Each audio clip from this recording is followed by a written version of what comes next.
نحمده ونصلي على رسوله الكريم اما بعد فاعوذ باللہ من الشیطان الرجیم بسم اللہ الرحمن الرحیم یا بنی اسرائیل اذکروا نعمتی التي انعمت علیکم واوفوا بعہدی اوف بعہدکم وایای فارہبون۔ ترجمہ: اے آل یعقوب، میرے وہ احسان یاد کرو جو میں نے تم پر کیے تھے، اور اس اقرار کو پورا کرو جو تم نے مجھ سے کیا تھا۔ میں اس اقرار کو پورا کروں گا جو میں نے تم سے کیا تھا، اور مجھی سے ڈرتے رہو۔ تذکیر اجمالی انعامات خاصہ بر اسلاف یہود و امر انشاء بایفاء عہود و نہیں از دین فروشی و حق پوشی، یعنی ان نعمتوں کا بیان جو خاص بنی اسرائیل پر مبذول ہوئیں، یعنی در جمیع حاجات و مصائب، واللہ اعلم۔ فتح الرحمن۔ ربط: شروع صورت میں حق تعالیٰ شانہ نے متقین اور کافرین اور منافقین کے اوصاف اور احوال بیان کیے۔ بعد ازاں یا ایھا الناس اعبدوا میں خطاب عام فرمایا اور کسی قوم کے ساتھ مخصوص نہیں کیا۔ پھر توحید اور رسالت اور قیامت کے دلائل بیان کیے تاکہ عبادت کر کے آخرت کی تیاری کر سکیں۔ بعد ازاں اپنے انعامات کو بیان کیا جو تمام بنی آدم کو عام اور شامل ہیں۔ اب عنوان خطاب ایک خاص گروہ یعنی بنی اسرائیل کی طرف پھیرتے ہیں اور ان نعم خاصہ کا بیان کرتے ہیں جو خاص بنی اسرائیل پر مبذول ہوئیں، اور من جملہ دیگر قبائل عرب گروہ بنی اسرائیل کو اس لیے خطاب کے لیے مخصوص فرمایا کہ یہ صورت پہلی صورت ہے جو مدینہ میں نازل ہوئی، اور مدینہ میں یہود ایک کثیر تعداد میں آباد تھے۔ یہود کو اگرچہ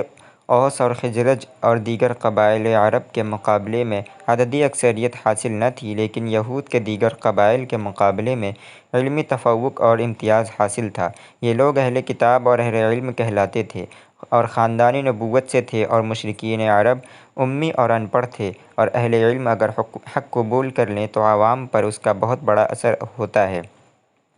اس لیے اس رکوع میں خاص بنی اسرائیل کو خطاب فرمایا اور اولاً ان نعمتوں کا اجمالاً یاد دلایا جو اس خاندان پر مبذول ہوئی تھیں، اور دوسرے رکوع میں ان کی تفصیل فرمائی جو دور تک چلی گئی، اور مقصود یہ ہے کہ بنی اسرائیل ان نعمتوں کو یاد کر کے اپنی اصلاح کی طرف متوجہ ہوں اور اپنے رب کریم اور منعم قدیم کے الطاف و عنایات کو یاد کر کے ایفاء عہد کے لیے دل و جان سے تیار ہو جائیں، کیونکہ توریت میں نبی آخر الزماں کی بشارتیں اور صفتیں مذکور تھیں، اور نبی آخر الزماں پر ایمان لانے سے عہد کا بھی ذکر تھا، اور علماء یہود اس سے بخوبی واقف تھے۔ اس لیے مناسب ہوا کہ اولاً اہل علم کو اسلام کی طرف متوجہ کیا جائے تاکہ اور لوگ بھی ان کی تقلید سے راہ حق پر آ جائیں اور ان کا اتباع اوروں کے لیے حجت بن جائے۔ اور بنی اسرائیل کے خطاب سے پہلے حضرت آدم کا قصہ ذکر کیا، جس سے یہ بات معلوم ہو گئی کہ ابلیس نے محض حسد اور تکبر کی وجہ سے حضرت آدم کو سجدہ کرنے سے انکار کیا،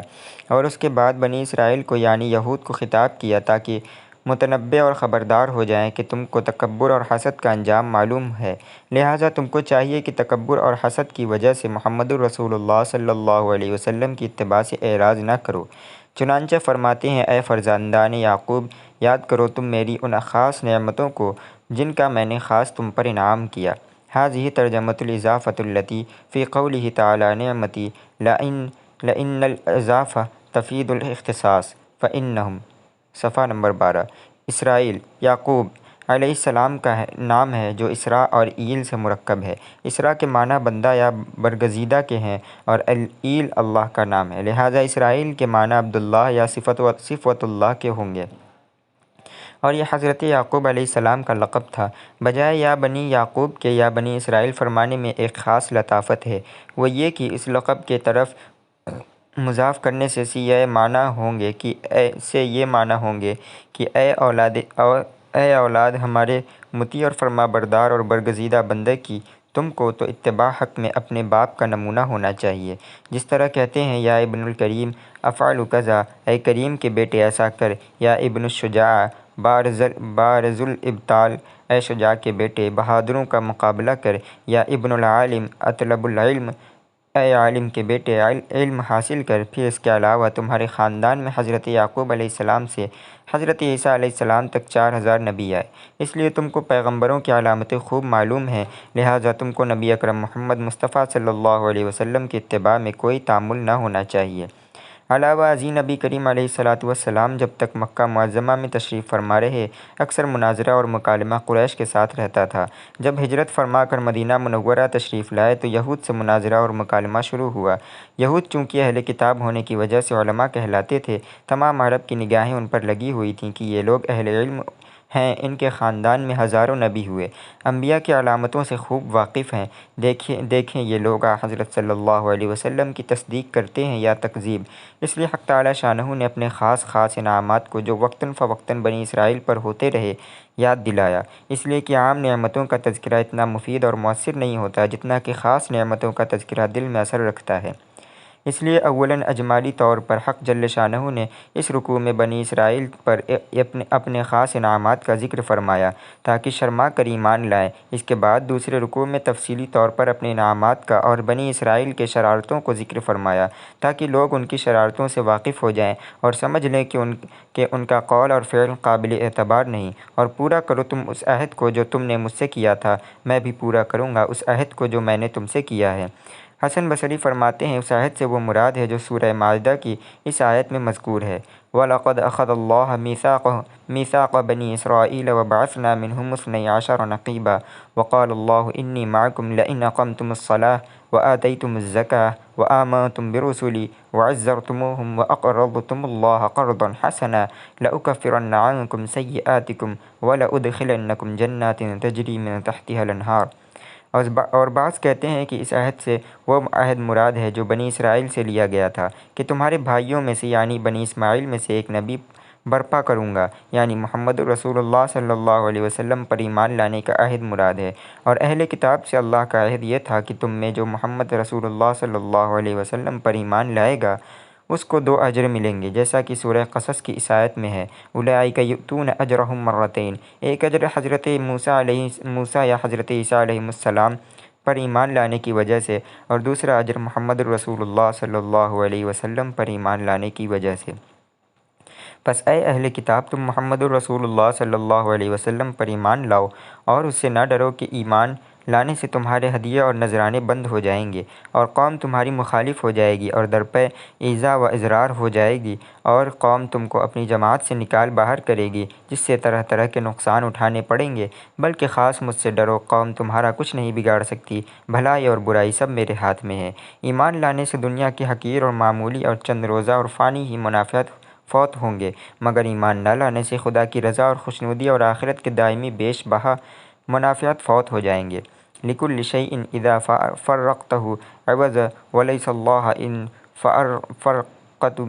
مِنْ عِوَجٍ، جس چیز کو بھی چھوڑو اس کا عوض مل سکتا ہے، مگر خدا کو چھوڑ کر اس کا عوض پانا ناممکن اور محال ہے۔ اس لیے ارشاد ہوا مجھ سے ہی ڈرو، امراء اور رؤساء سے ڈرنے کی ضرورت نہیں، دنیا اور آخرت کے نفع اور ضرر کا مالک صرف میں ہی ہوں۔ وَآمِنُوا بِمَا أَنزَلْتَ مُصَدِّقًا لِمَا مَعَكُمْ وَلَا تَكُونُوا أَوَّلَ كَافِرٍ بِهِ، اور ایمان لاؤ اس کتاب پر جو میں نے محمد رسول اللہ صلی اللہ علیہ وسلم پر نازل کی، درحال حال یہ کہ وہ کتاب اس توریت کے کتاب الہی ہونے کی تصدیق کرنے والی ہے جو تمہارے پاس ہے، یعنی اول تو محض اس وجہ سے ایمان لے آنا چاہیے تھا کہ قرآن کو اللہ نے نازل کیا ہے، جیسے تم توریت پر اس وجہ سے ایمان لائے کہ اللہ نے اس کو اتارا ہے، اسی طرح یہ قرآن بھی اللہ کی اتاری ہوئی کتاب ہے، اسی طرح اس پر بھی ایمان لاؤ۔ علاوہ ازیں یہ کتاب اس توریت کی جو موسیٰ علیہ السلام پر اتاری گئی اس کے منزل من اللہ اور کتاب الہی ہونے کی تصدیق کرتی ہے، اس لحاظ سے بھی تم کو اس پر ایمان لانا چاہیے۔ پھر یہ کہ توریت میں نبی آخر الزماں کی مبعوث ہونے کی پیشن گوئی کا تم کو بخوبی علم ہے، لہٰذا تم کو چاہیے کہ سب سے پہلے حضور پر نور پر ایمان لاؤ اور دیدہ دانستہ سب سے پہلے قرآن کے منکر اور مکذب یعنی جھٹلانے والے نہ ہو کہ قیامت تک قرآن کریم کی تکذیب کرنے والوں کو وبال تمہاری گردن پر رہے۔ اشارہ الی ان الضمیر فی قولہ بہ عائد الی القرآن الذی تقدم ذکرہ قولہ بما انزلت و اختارہ ابن جریر وقلیل الی محمد صلی اللہ علیہ وسلم، اس لیے کہ ہجرت کے بعد پہلا فرقہ یہود کا ہے جو مدینہ اور خیبر میں رہتا تھا، اور دوسرا فرقہ نصارہ کا ہے جو زیادہ تر شام میں رہتا تھا۔ پس اگر یہود حضرت صلی اللہ علیہ وسلم کی نبوت کا انکار کریں گے تو نصارہ بھی ان کا دیکھا انکار کریں گے، اس لیے فرمایا کہ اے یہود تم پہلے کافر نہ بنو، فائدہ: مشرکین مکہ اگرچہ اہل کتاب سے پہلے انکار اور تکذیب کر چکے تھے، مگر وہ تکذیب جہالت اور نادانی پر مبنی تھی، دیدہ و دانستہ حق پوشی نہ تھی۔ اہل کتاب حق سے خوب باخبر تھے، دیدہ و دانستہ حق کو چھپاتے تھے، اس لیے ارشاد ہوا وَلَا تَكُونُوا أَوَّلَ كَافِرٍ بِهِ، یعنی اہل کتاب سب سے پہلے تم حق پوشی کرنے والے نہ بنو، اس لیے کہ کفر کی حقیقت پوشیدہ ہے۔ وَلَا تَشْتَرُوا بِآيَاتِي ثَمَنًا قَلِيلًا وَإِيَّايَ فَاتَّقُونِ، اور میری آیتوں کے عوض میں ایک نہایت قلیل اور حقیر معاوضہ لینے پر آمادہ اور راضی نہ ہو جاؤ۔ آخرت کے ضرر کو دنیا کے ضرر سے بڑھ کر جانو، اور کثیر اور باقی کے مقابلے میں قلیل اور فانی کے ہرگز ترجیح نہ دو۔ حسن بصری رضی اللہ تعالیٰ عنہ فرماتے ہیں کہ ساری ہی دنیا کا کل ساز و سامان ثمن قلیل ہے۔ قال تعالیٰ اتاع الدنیا قلیل دراہم معدودہ کی تمام میری آیتوں میں تحریف کی تمام میری اس آیت کو ایک بار دیکھ لیں آپ لوگ۔ تمام میری آیتوں میں تحریف اور تبدیلی نہ کرو، اور خاص مجھی سے ڈرو، عوام الناس سے مرعوب ہو کر حق سے اعراض نہ کرو۔ فائدہ: ظاہر کا مقتضا یہ تھا کہ اس طرح فرماتے لا تشتروا وبآیاتی متاعا قلیلا، میری آیات کے بدلے میں تھوڑا سامان مت خریدو، اس لیے کہ عرف میں سامان خریدا جاتا ہے، ثمن اور قیمت نہیں خریدی جاتی، لیکن بجائے اس کے وَلَا تَشْتَرُوا بِآیَاتِی ثَمَنًا قَلِیلًا فرمانے سے اس طرف اشارہ ہے کہ تمام دنیا کا ساز و سامان بمنزلہ قیمت کے ہے، اور اصل مقصود آخرت ہے، اور یہ مسلم ہے کہ معاملہ میں مقصود بالذات قیمت نہیں ہوتی۔ اصل مقصود سامان ہوتا ہے، اور قیمت اور زر ثمن مقصود کے حاصل کرنے کا ذریعہ ہوتی ہے۔ بس اشارہ اس طرح ہے کہ تم نے اپنے نادانی اور غلط فہمی سے ثمن اور قیمت کو مقصود بالذات سمجھ لیا، اور باقی کو دے کر فانی کو خرید لیا۔ وَآمِنُوا بِمَا أَنزَلْتُ مُصَدِّقًا لِمَا مَعَكُمْ وَلَا تَكُونُوا أَوَّلَ كَافِرٍ بِهِ وَلَا تَشْتَرُوا بِآيَاتِي ثَمَنًا قَلِيلًا وَإِيَّايَ فَاتَّقُونِ، اور جو کتاب میں نے اپنے رسول محمد صلی اللہ علیہ وسلم پر نازل کی ہے، جو تمہاری کتاب توریت کو سچا کہتی ہے، اس پر ایمان لاؤ، اور اس کے منکر اول نہ بنو، اور میری آیتوں میں تحریف کر کے ان کے بدلے تھوڑی سی قیمت یعنی دنیاوی منفعت نہ حاصل کرو، اور مجھ سے خوف رکھو۔ وَلَا تَلْبِسُوا الْحَقَّ بِالْبَاطِلِ وَتَكْتُمُوا الْحَقَّ وَأَنْتُمْ تَعْلَمُونَ، اور حق کو باطل کے ساتھ نہ ملاؤ، اور سچی بات کو جان بوجھ کر نہ چھپاؤ۔ تفسیر: وَلَا تَلْبِسُوا الْحَقَّ بِالْبَاطِلِ وَتَكْتُمُوا الْحَقَّ وَأَنْتُمْ تَعْلَمُونَ، اور حق کو باطل کے ساتھ نہ ملاؤ اور نہ حق کو چھپاؤ، حالانکہ تم جانتے ہو کہ حق کو باطل کے ساتھ ملانا اور حق کو چھپانا کس قدر مذموم ہے۔ زہر کو زہر جان کر کھانا انتہائی نادانی ہے۔ گزشتہ آیت میں بنی اسرائیل کو یہ حکم تھا کہ تم خود گمراہی سے باز آؤ اور ایمان اور ہدایت کو قبول کرو۔ اس آیت میں یہ حکم ہوا کہ دوسروں کو گمراہ نہ کرو۔ جن لوگوں کے کان کچھ حق سے آشنا ہو چکے ہوں اور کلمہ حق ان کے کان میں پڑ چکا ہو، ان کو گمراہ کرنے کا طریقہ یہ ہے کہ حق اور باطل، صدق اور کذب، ہدایت اور ضلالت کو ان کے سامنے خلط ملط کر دیا جائے تاکہ حق کے قبول کرنے میں متردد ہو جائیں۔ لا تلبسوا الحق بالباطل میں اسی طرف اشارہ ہے، اور جس شخص نے کلمہ حق سنا ہی نہ ہو، رشد و ہدایت سے بالکل بے خبر ہو، اس کے گمراہ کرنے کا طریقہ یہ ہے کہ حق کو اس کے سامنے ظاہر نہ کیا جائے کہ مباداً وہ حق بات سن کر اس کو قبول نہ کرے۔ اور تکتم الحق میں اسی طرف اشارہ ہے۔ یہاں تک اہل کتاب کو ایمان کی دعوت دی گئی۔ ایمان کے بعد سب سے زائد محبوب عمل اللہ کے نزدیک نماز ہے، اس لیے آئندہ آیت میں نماز کا اور پھر زکوٰۃ کا حکم فرمایا کہ جان اور مال کی اطاعت میں لگے رہو، یعنی اے بنی اسرائیل ایمان کے بعد اور نماز کو قائم اور درست رکھو، یعنی محض کتمان حق اور تلبیس اور خلط ملط سے باز رہنا نجات کے لیے کافی نہیں جب تک کہ احکام خداوندی پر عمل نہ ہو، لہٰذا ضروری ہوا کہ ایمان کے بعد نماز کو قائم رکھو۔ علامہ زمخشری فرماتے ہیں کہ الصلاۃ میں الف لام عہد کا ہے، یعنی ایسی نماز پڑھو کہ جیسی صحابہ کرام پڑھتے ہیں، منافقوں کی سی نماز نہ پڑھو جو حقیقت میں نماز نہیں بلکہ فقط صورت اور ہیئت نماز کی ہے،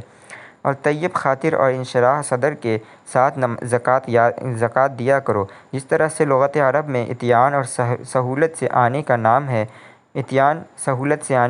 اسی طرح عطیہ سہولت سے دینے کا نام ہے۔ اور رکوع کرنے والوں کے ساتھ یعنی جماعت کے ساتھ نماز پڑھو۔ جماعت کے ساتھ نماز پڑھنا شریعت اسلامیہ کے ساتھ مخصوص ہے۔ یہود نماز پڑھتے تھے مگر تنہا، اس لیے حکم ہوا کہ جماعت کے ساتھ نماز پڑھو، اس لیے کہ نماز بھی ایک قسم کا جہاد ہے جس میں اجتماع ضروری اور لازمی ہے، اور محراب مسجد محاربہ شیطان کا محل ہے، اور قتال کے لیے صفوف کا ہونا بھی ضروری ہے، اس لیے صفوف جماعت کے ساتھ سیدھا رکھنے کی حدیثوں میں بہت تاکید آئی ہے۔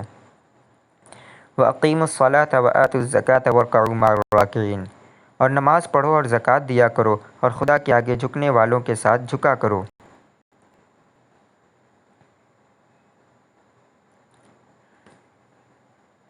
وآخر دعوانا ان الحمد للہ رب العالمین۔